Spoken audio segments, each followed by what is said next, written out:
Otep à tous, bien-aimés frères et sœurs, je vous ai dit la dernière fois que les Ouazalendo et l'armée congolaise sont, mine de rien, en train d'engranger des victoires ces derniers temps depuis qu'ils ont lancé l'opération Vengeance du Léopard. J'espère qu'ils ne vont plus arrêter. J'espère que Tshisekedi ne va pas demander à l'armée rwandaise, à l'armée congolaise plutôt, de respecter un putain de cessez-le-feu de merde.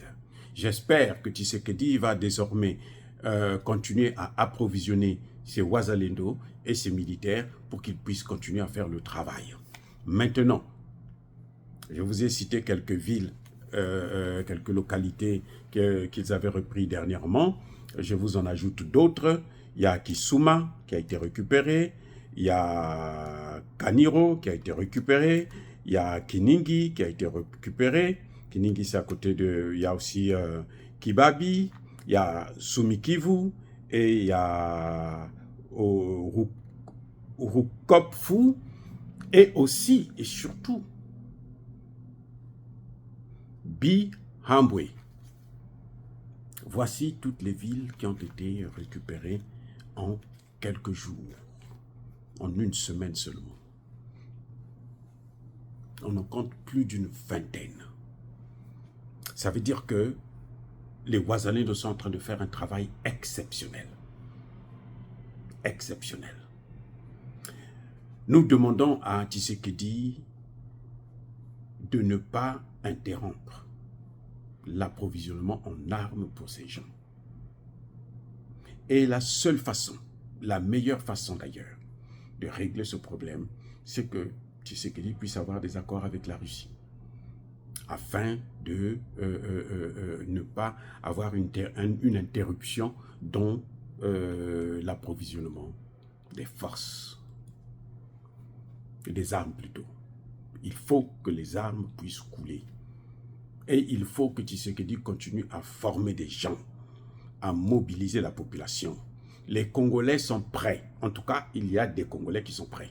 Au lieu de s'occuper des hommes politiques, ces voyous qui ne foutent absolument rien, ces députés qui sont payés, mais alors, très cher, 33 millions et 33 000 dollars par mois. C'est trop pour des gens qui ne foutent absolument rien. Pendant 5 ans, on n'a jamais vu le Parlement congolais s'engager pour donner une ligne de conduite, voter une loi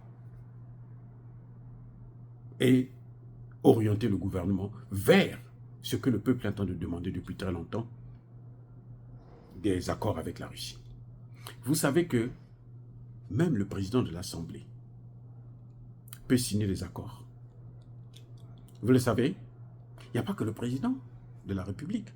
Le président de l'Assemblée, le président du Sénat, ils peuvent s'organiser pour aller acheter des armes dans un autre pays. Ils peuvent s'engager à changer de partenaire. Bon, le président, lui, il est l'ami des Belges et des Français et des Américains. On l'encule tout le temps. Bon, c'est pas grave. Nous allons choisir telle voie. Nous allons faire la volonté du peuple. Ils peuvent exiger au gouvernement de suivre une certaine ligne de conduite. Ils ne se sont jamais penchés sur la question de l'Est du Congo. Et pourtant,